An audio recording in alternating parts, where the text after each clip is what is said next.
अस्सलाम वालेकुम नाज़रीन। ॾींहुं ॾींहुं अलाट जे प्रोग्राम सीरीज़ में इंटरव्यू सीरीज़ में सत्तार सरोई अवां जी ख़िदमत में हाज़िर आहे। उमेद आहे त तव्हां ठीकु हूंदो, ख़ैरियत सां हूंदो ऐं जंहिं टारगेट खे तव्हां अचीव करणु चाहियो था उन टारगेट खे अचीव करण लाइ हिकु जुस्तजू में बि मसरूफ़ हूंदो।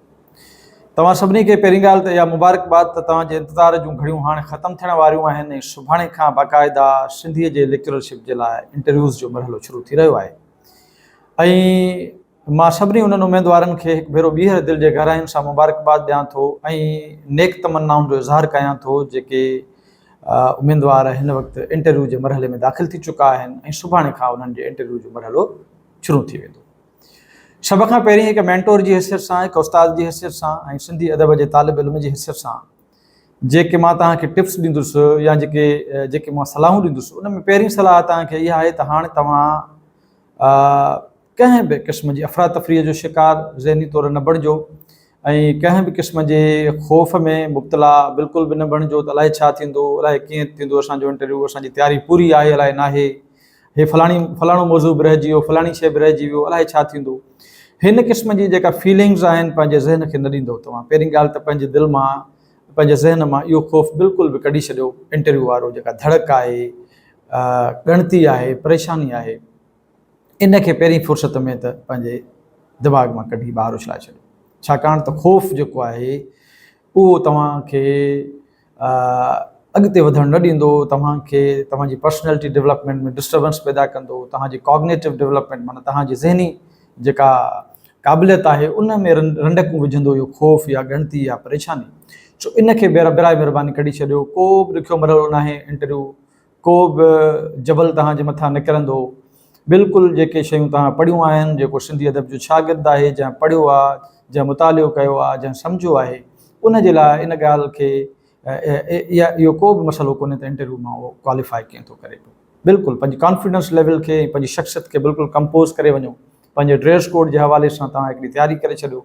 तव्हांखे कहिड़ा कपिड़ा पाइणा आहिनि, छा पाइणो आहे, उनखे कोटी पाइणी आहे, जेकॾहिं टाई ॿधणी आहे त कहिड़ी ॿधणी आहे, त हिकिड़ो ड्रेस कोड तव्हां ठाहे छॾियो। पूरे एतमाद सां वेंदो, इंशाअल्लाह ताला तव्हांजा बेड़ा पार थी वेंदा। शर्त इहो आहे त तव्हां वटि क़ाबिलियत मौजूदु हुजे। ॿी ॻाल्हि जेका मां तव्हांखे करणु चाहियां थो पियो उहा इहा करणु चाहियां थो पियो त जेको घणो पढ़ण जी हबश आहे, मिसाल जे तौर ते हिन पोज़ीशन में तव्हां चओ त यार हाणे सुभाणे खां इंटरव्यू शुरू थी विया आहिनि, मरी वियासीं, हाणे छा थींदो, हीअ शयूं रहिजी वियूं। घणो पढ़ण जी हबश में बिल्कुलु बि मुब्तला न थियो। जेके शयूं तव्हां पढ़ियूं आहिनि हिन वक़्तु थोरो स्टॉप कयो ऐं ॾिसो त जेके पढ़ियूं आहिनि शयूं उनखे थोरो रिव्यू कयो ऐं इहो पंहिंजो पाण जे सेल्फ एनालिसिस कयो, असेसमेंट वठो त आया जेके पढ़ियल कॉन्सेप्ट आहिनि तव्हांजा उहे तव्हां ॿुधाए सघण जी पोज़ीशन में आहियो। ॿुधाए सघण जी पोज़ीशन में आहियो त केतिरो असराइते नमूने सां बयानु करण जी पोज़ीशन में आहियो। जंहिं डेमो जी तव्हां तयारी कई आहे, आया उन डेमो खे असराइते नमूने सां तव्हां कम्यूनिकेट करण जी पोज़ीशन में थी विया आहियो, छा तव्हां उनजी प्रैक्टिस कई आहे? इहे सवाल पंहिंजी ज़ात खां ज़रूरु पुछो। छाकाणि त मिसाल जे तौर ते हिकिड़ी अफ़रा तफ़री पैदा करे छॾिजे त मरी वियासीं, हीअ किताब हथ में खणणु, हीअ बि पढ़ां, वरी घड़ी खां पोइ तव्हांजो वरी दिमाग़ कमु न करे, तव्हां चओ वरी हीअ पढ़ां, वरी हू पढ़ां। इन अफ़रा तफ़री में बेसिकली तव्हां पंहिंजो टाइम विञाईंदव ऐं टाइम विञाइण जो हाणे वक़्तु कोन्हे। छाकाणि त हाणे तव्हांखे पंहिंजी पढ़ण जी हिकमत अमली बिल्कुलु ई तब्दील करणी पवंदी। पढ़ण जी हिकमत अमली तब्दील करण मां मुराद इहा आहे त अव्हां हाणे फोकस्ड रहंदव ऐं अव्हां पढ़ियल कॉन्सेप्ट खे थोरो रिव्यू कंदव ऐं पंहिंजी अंडरस्टैंडिंग लेवल चेक कंदव त आया असां इहा ॻाल्हि फ़र्ज़ु कयो जेकॾहिं असां सूमरनि जे दौर जी ॻाल्हि था कयूं त सूमरनि जो दौरु केतिरो इम्पॉर्टेंट आहे, उनजी अहमियत केतिरी आहे। इन दौर जो भला तक़ाबली जाइज़ो समन जे दौर सां या कंहिं ॿिए दौर सां वठिजे त केतिरो कीअं वठी सघिजे थो पियो। छा अव्हां इन पोज़ीशन में आहियो त तव्हां इन दौर ते ॻाल्हाए सघो, छाकाणि त तव्हां पढ़ियो आहे। इन जे करे मां हिते तव्हांखे बिल्कुलु हिकिड़ी जेका सलाह ॾींदुसि उहा इहा ॾींदुसि त तव्हां थोरो स्टॉप कयो। घणे पढ़ण जी हबश मां ॿाहिरि निकिरी सिर्फ़ु इहो ॾिसो त अव्हां जेतिरो हिल ताईं पढ़ी चुका आहियो उहो भला बयानु करण जी पोज़ीशन में आहियो या न। जेकॾहिं तव्हां खां तव्हांजे पढ़ियल कॉन्सेप्ट्स मां ई सवाल केरु पुछे, ऐं सवाल पुछण जा हर कंहिंजा पंहिंजा अलॻि अंदाज़ आहिनि, त उन्हनि सवालनि जो जवाबु तव्हां ॾेई सघो था या न। छाकाणि त मूं ॾिठो आहे, मुंहिंजे ऑब्ज़र्वेशन में रहियो आहे, इलाही दोस्त मूंसां राब्ते में बि आहिनि। मूंखे ईअं लॻे थो पियो त असां वटि दोस्तनि खे घणे पढ़ण जी ज़रूरु हबश मौजूदु आहे त हीअ बि पढ़िजे, हू बि पढ़िजे, पर उन्हनि खे वरी प्रैक्टिस ॾांहुं ध्यानु कोन्हे त बाबा ॻाल्हाइण बि त हिकु आर्ट आहे न। पढ़ियल शइ भला जेकॾहिं मुंहिंजे दिमाग़ में हूंदी आहे मां ॿुधाए न सघंदुसि त हाणे केतिरो उनजी कहिड़ी हैसियत आहे। जेकर मां इंटरव्यू में बयानु करे हिन जी पोज़ीशन में न आहियां त पोइ मां केतिरो बि पढ़ियल हुजां ऐं मुंहिंजे दिमाग़ में केतिरियूं बि ॻाल्हियूं समायल हुजनि ऐं उहे जेकर मां बयानु नथो करे सघां त मां त पोइ फेल थी मोटी ईंदुसि। सो इन जे करे हमेशह इन ॻाल्हि खे वज़न ॾियो त तव्हां हिन वक़्तु प्रैक्टिस कई आहे या न कई आहे, ॻाल्हाए सघो था या नथा ॻाल्हाए सघो। ॿी अहम ॻाल्हि इहा आहे त हाणे तव्हां हिकिड़ी ग्रिड ठाहियो, हिकिड़ी लिस्ट ठाहियो ऐं उन में लिस्ट में उहे मौज़ू रखो जेके तव्हां पढ़ी आया हो ऐं पोइ उन ते वेही ॻाल्हाइण जी प्रैक्टिस कयो। ईअं सम्झो त इंटरव्यू वठंदड़ तव्हांजे साम्हूं आहे, तव्हां इंटरव्यू ॾेई रहिया आहियो। पंहिंजे तारुफ़ जो सभ खां पहिरीं त पंहिंजे तारुफ़ जी मां इहा अॻु में बि ॻाल्हि कई आहे त जेतिरो वधीक सुठे नमूने सां ऐं असराइते नमूने सां तव्हां पंहिंजो इंट्रोडक्शन कराईंदो, तारुफ़ कराईंदो, असरु विहारींदो पंहिंजे तारुफ़ जो, भले केतिरो बि मुख़्तसिर तारुफ़ तव्हांजो छो न हुजे, उहो इफेक्टिव नमूने सां कम्युनिकेट कंदो त तव्हांखे पहिरियां फ़ाइदो त इहो थींदो त तव्हांजो पंहिंजो हिकिड़ो मोराल बुलंद थींदो, कॉन्फिडेंस लेवल तव्हांजी मथे एडप थींदी ऐं पोइ इंटरव्यू वठंदड़ जी मर्ज़ी आहे त किथां खां स्टार्ट थो करे पियो। इहा ॻाल्हि तव्हांखे ज़हन नशीन करणु घुरिजे त इंटरव्यू वठंदड़ जंहिं पहिरें नुक़्ते खां स्टार्ट कंदो उहो नुक़्तो इम्पॉर्टेंट हूंदो आहे। उहो तव्हांजे शख़्सियत मां ई को सुवालु उभारे, यानी तव्हांजे इंट्रोडक्शन मां को सुवालु उभारे, या तव्हांजे मुताले मां को सुवालु पुछे, उनजी मर्ज़ी आहे। उनजी मर्ज़ी आहे त तव्हां खां तव्हांजी शख़्सियत जे बारे में कुझु वज़ाहतूं घुरे, कुझु ॻाल्हियूं करे, तव्हांजे प्रोफेशनल कैरियर जे बारे में पुछे। हुनजी मर्ज़ी आहे त तव्हां खां डिग्रियुनि जे बारे में पुछे। हुनजी मर्ज़ी आहे त तव्हां खां पहिरियों सुवालु तव्हांजे ख़ुदि उन्हनि सब्जेक्ट्स जो पुछे जेके तव्हां MA में पढ़ी आया हो। हुनजी मर्ज़ी आहे त जेकॾहिं तव्हां MPhil जो इंट्रोडक्शन करायो त मां MPhil पियो कयां त तव्हांखे MPhil जे मौज़ूअ तां वठी हले, उतां स्टार्ट करे। हुनजी मर्ज़ी आहे त तव्हां चओ त साईं मां PhD करे रहियो आहियां त PhD वारे मौज़ूअ ते तव्हां सां ॻाल्हाए।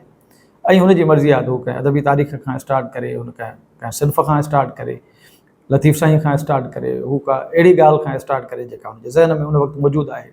सो इल्मु हिकु समुंड आहे, इन जे करे तव्हां घबरायो न। समुंड खे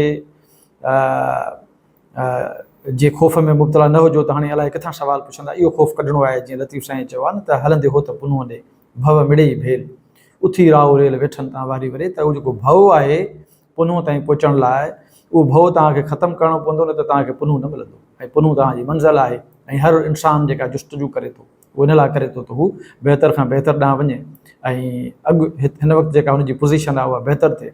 ऐं लेक्चरारशिप हिकिड़ी तमामु डिग्निटी वारी जॉब आहे, इल्मु अदब सां तालुक़ु रखंदड़ हिकिड़ो ज़बरदस्त मनसबु आहे। सो मां उमेदु कयां थो त मुंहिंजा दोस्त जेके मूंखे ॾिसी रहिया आहिनि उहे पंहिंजी कामयाबीअ ॾांहुं वञण जे लाइ कुझु हिननि टिप्स जो सहारो ज़रूरु वठंदा। तव्हां हाणे ॾिसो अदबी तारीख़ूं, जेकॾहिं असां अदबी तारीख़ुनि खे ई रुॻो ॾिसूं त भला सुमरन जो दौरु आहे, उहो अदबी तारीख़ में नुमायां ऐं पहिरियों बुनियादी दौरु आहे। उतां खां ॻणियूं असां भला जेकॾहिं दौरु सुमरन जो दौरु, समन जो दौरु ऐं असांखे अरगून तुर्खाननि ऐं मुग़लनि जो जेको दौरु मिले थो उहो, उनखां पोइ कलोड़नि जो दौरु ऐं उनखां पोइ टालपुरनि जो दौरु ऐं अंग्रेज़नि जो दौरु। हाणे कुल दौरु ई कुल 7 आहिनि। इन्हनि दौरनि खे चङी रीति तव्हांजो सम्झियल हुजे। इन्हनि दौरनि मां तव्हां अहम मामला नोट करे छॾियो, उहे भले अदबी हुजनि, नुमायां अदबी हुजनि ऐं सियासी सूरत हाल ते बि तव्हांजी थोरी घणी ज़रूरु नज़र हुजणु घुरिजे। उनखां पोइ ॿोलीअ जा नज़रिया आहिनि, ॿोलीअ जा लहजा आहिनि, ग्रामर जा कुझु बेसिक कॉन्सेप्ट्स आहिनि, अदबी तारीख़ुनि जो जेके किताबियात आहिनि, कुझु किताब ख़ुदि जदीद दौर जूं सिन्फ़ूं, क्लासिकी दौर जूं सिन्फ़ूं, लोक अदब जूं सिन्फ़ूं ऐं लोक अदब जी इम्पॉर्टेंस, माना लोक अदब जी अहमियत छो आहे, उनजो समाजी कारज कहिड़ो आहे। लोक अदब खां पोइ जेकर असां हिन जी क्लासिकी अदब जी ॻाल्हि कंदासीं त क्लासिकी अदब छो मुख़्तलिफ़ आहे लोक अदब खां, क्लासिकी अदब जा जेके मयार आहिनि उहे कहिड़ा आहिनि, उनखां पोइ क्लासिकी अदब जा नुमायां शाइर जेके आहिनि उहे उन्हनि जो वॾो कंट्रीब्यूशन सिंधी लिटरेचर में कहिड़ो आहे। अहिड़ी तरीक़े सां वरी असां अरूज़ी दौर में अचूं था त अरूज़ी दौर जूं घुर्जूं कहिड़ियूं रहियूं, अरूज़ी दौरु छो मुख़्तलिफ़ रहियो, अरूज़ी दौर जी अहमियत कहिड़ी आहे, उनजा घाड़ेटा कहिड़ा आहिनि। अहिड़े तरीक़े सां वरी असां जेकॾहिं अचूं जदीद दौर ते, त जदीद दौर में कहिड़ा इनकलाब बर्पा थिया, सिन्फ़ूं उन जूं कहिड़ियूं आहिनि, नसरी सिन्फ़ कहिड़ी आहे, अफ़सानवी अदब ऐं गैर अफ़सानवी अदब आहे, उन में छा आहे। त इहे सभु शयूं ज़ाहिर आहे जेको MA करे थो, जंहिंजो अदब पढ़ियल आहे, जंहिं हेतिरे गुज़िरियल कुझु महीननि खां वठी तयारी कई आहे, त यकीनन इहे सभु मैदान उन्हनि लताड़िया हूंदा, तव्हां पढ़िया हूंदा, तव्हां सम्झिया हूंदा। हाणे सिर्फ़ु ॾिसण जी ज़रूरत इहा आहे त असां इहे सभु जेका मालूमात जेका पढ़ी आहे उहा बयानु करे सघूं था या न। हाणे हीउ जेको टाइम आहे तव्हांजो इंटरव्यूज़ वारो, हाणे सॼो फोकस तव्हां रखो इन ते, ठीकु आहे। जिथे तव्हां फासी पओ त ज़रूरु तव्हां रेफरेंस बुक्स ॻोल्हियो, पर तव्हां सॼो पंहिंजो फोकस प्रैक्टिस ते रखो त ॻाल्हाइबो कीअं, बयानु कीअं कबो। फलाणे टॉपिक मां जेकॾहिं हिन क़िस्म जो सुवालु अचे त उनजो जवाबु असां कीअं ॾींदासीं। यादि रखो त सुवालु कहिड़ो ऐं किथां बि अची सघे थो, तव्हां पंहिंजी शख़्सियत खे कंपोज़ करे रखो, घबराहट जो शिकार न थियो। कंहिं बि सुवाल जो जवाबु तव्हांखे नथो अचे त परवाह न आहे, न तव्हांखे हू बंदूक हणंदा, न गोली हणंदा, न तव्हांखे दड़को ॾींदा, न ई हू तव्हांखे पंहिंजा फेस एक्सप्रेशन सां तव्हांखे मायूस कंदा, उदास कंदा, तव्हांखे ज़रूरु स्पेस ॾींदा। ऐं इहा इंटरव्यू वठंदड़ खे ख़बर आहे त को बि सुवालु कंहिं बि उमेदवार खे नथो अचे। बसि रुगो मसइलो इहो आहे त अव्हांखे कॉन्फिडेंस लेवल लूज़ न आहे करणी, छाकाणि त हिकु दफ़ो तव्हां कॉन्फिडेंस लेवल लूज़ कई ऐं तव्हां इंटरव्यू वठंदड़ जे असर में अची वियो ऐं हिकिड़े ख़ौफ़ में अची वियो, त उहो ख़ौफ़ तव्हांजो पीछो सॼे इंटरव्यू दौरान न छॾींदो ऐं किथे न किथे तव्हांखे वैक्यूम पैदा करणा पवंदा। ऐं उहे वैक्यूम तव्हांजो इंटरव्यू वठंदड़ ज़रूरु नोट कंदो, तव्हांजी शख़्सियत जा वैक्यूम, तव्हांजी नॉलेज जा वैक्यूम। तव्हां जेको परेशान रहंदो, ॿुॾतर जो शिकार हूंदो, उते ॻाल्हाईंदो सही, पर तव्हां उनखे उन इफेक्टिव नमूने सां ॻाल्हाए न सघंदो, छाकाणि त ख़ौफ़ तव्हांजे मथां तारी थी चुको आहे, छाकाणि त इहो पछताव तव्हांजे मथां तारी थी चुको आहे त मूंखे फलाणे सुवाल जो जवाबु न आयो। घबरायो न, कंहिं बि सुवाल जो जवाबु नथो अचे, परवाह न आहे, सॉरी सर। धुके हणण खां बिल्कुलु पासो कजो, हरू भरू ईअं न लॻे अॻे इंटरव्यू वठंदड़ खे त हीउ रुगो धोखा मास्टर आहे ऐं हिकिड़ो धोखो, ॿियो धोखो, टियों धोखो। नो, हमेशह बिल्कुलु थोरा कणा थालीअ में चङा, थोरो ॻाल्हायो पर सुठो ॻाल्हायो। हमेशह इन ॻाल्हि जे ते फोकस कजो त तव्हांजी शख़्सियत मां या तव्हांजे इल्म मां इहो फीलर होॾे न वञे त तव्हां धोखा हणो पिया। जंहिं बारे में तव्हांखे इल्मु कोन्हे, तव्हां उन बारे में चवंदो सर आई एम सॉरी, मूंखे इन जे बारे में हिन वक़्तु ज़हन में नथो अचे। ठीकु, धोखा बि न हणिबा ऐं एक्स्ट्राज़ में बि न वञिबो। यादि रखो त सुवालु ॿुधणु ॻाल्हाइण खां अॻु अहमियत रखे थो। तव्हां गौर सां ॿुधो ऐं हुननि जो सुवालु सम्झो ऐं पोइ ॻाल्हायो। माना इन विच में तव्हांखे 10-12 सेकंडनि जो जेको पाज़ आहे उहो तव्हांजी शख़्सियत खे कंपोज़ कंदो। सुवालु गौर सां ॿुधंदव ऐं जेको सुवालु पुछियो वञे थो उहो ॿुधाइबो। उबतियूं सुबतियूं ॻाल्हियूं न ॿुधाइबियूं, एक्स्ट्राज़ में न वञिबो, एक्स्ट्रा एफिशिएंसी न ॾेखारिबी, न त पोइ तव्हांखे उनजो नुक़सानु थी सघे थो। इन जे करे ही अहम टिप्स हुयूं जेके मूं चाहियूं पिए तव्हांखे ॾिजनि। हाणे तव्हां ग्रिड ठाहियो, फोकस रखो, प्रैक्टिस कयो ऐं वॾे पीस ऑफ माइंड सां वञो। हरू भरू इन अफ़रा तफ़री में मुब्तला न थियो त राति जो 3-4 वॻे ताईं वेही पढ़ूं था, असीं थकिजी पियासीं ऐं वरी सुबुह जो सवेर निंड पंहिंजी पूरी कयो, खुराक पंहिंजी मेंटेन कयो, घबरायो न, बिल्कुलु बि न। ऐं निंड पूरी हूंदी त तव्हांजा बाक़ी ॿिया जिस्मानी जेके तवानाई आहे उहा तव्हांजो दिमाग़ु कमु कंदो। निंड पंहिंजी पूरी कयो, वक़्त ते सुम्हो, वक़्त ते सुबुह जो उथो, सवेर अर्ली इन द मॉर्निंग उथी पढ़ो, बिल्कुलु ख़ामोशीअ सां वेही। ऐं ॿी अहम ॻाल्हि मां तव्हांखे जेका करणु चाहियां थो त प्लीज़ हिन वक़्तु ग्रुपनि में एॾो इन्वॉल्व न थियो। ग्रुपनि जी स्टडीज़ ठीकु आहे, जॾहिं माण्हू इब्तिदा कंदो आहे, टेस्ट ॾींदो आहे, उन खां अॻु ग्रुप जी स्टडीज़ कमु ईंदियूं आहिनि, पर मूं ॾिठो आहे त ग्रुप अक्सर करे इंटरव्यू वारे मरहले में मुंझाईंदड़ रहिया आहिनि। तव्हांखे ग्रुपनि में जेतिरा वात ओतिरियूं ॻाल्हियूं नज़र ईंदियूं। हिकिड़ा माण्हू तव्हांखे मायूस कंदा, पाण मायूस हूंदा त वरी अहिड़ा वॉइस नोट रखी छॾींदा जो अॻियो माण्हू बि मायूस थी वञे। तव्हां जेको तयारु थिया आहियो, ज़हनी तौरु मेकअप ठाहियो आहे, उहो बि टही वेंदो तव्हांजो ऐं इलाही ॻाल्हियूं अची वेंदियूं ग्रुप्स में। त इन जे करे मां सम्झंदो आहियां, मां पंहिंजनि स्टूडेंट्स खे बि इहा ॻाल्हि कंदो आहियां जेके कंहिं न कंहिं हवाले सां मूंसां कनेक्टेड आहिनि, त हिन मरहले में सेंसिटिव मरहलो आहे, ख़ामोशीअ सां पीस ऑफ माइंड सां वेही पढ़ो। इन खां वधीक ॿी का बि सुठी प्रायोरिटी कोन्हे। ग्रुप्स में घणो इन्वॉल्व थींदो, ॻाल्हियुनि मां ॻाल्हियूं निकिरंदियूं, पोइ तव्हां हिकिड़ी ट्रक जी बत्तीअ सां लॻल हूंदो, असुलु ॻाल्हि ते तव्हांजो फोकस डेवलप न थी सघंदो, जंहिंजो तव्हांखे नुक़सानु थींदो। सो इन जे करे इनखे छॾे ॾियो त केरु अचे थो इंटरव्यू में, केरु एक्सपर्ट आहे ऐं उनजो मिज़ाज छा आहे, इनखे छॾे ॾियो। तव्हां पंहिंजी स्टडी जेका आहे उनखे जारी रखो ऐं उन स्टडी खे वरी सुहिणे नमूने सां बयानु करण जो आर्ट तव्हां डेवलप कयो, जेकर अञा ताईं तव्हांजो डेवलप न थियो आहे। ॿी ॻाल्हि इहा त डेमोज़ जी तव्हां तयारी करे वञो। यादि रखो त डेमोज़ जेके बि आहिनि उन्हनि डेमोज़ जी अहमियत आहे, तव्हां पंहिंजी मर्ज़ीअ सां ॾियो या हुननि जी मर्ज़ीअ सां ॾियो, उनजी अहमियत आहे। मां ईंदड़ वीडियो में वरी उन ते बि स्पेशली ॻाल्हाईंदुसि। सो मोकिलाणी आहे जॾहिं पेर ते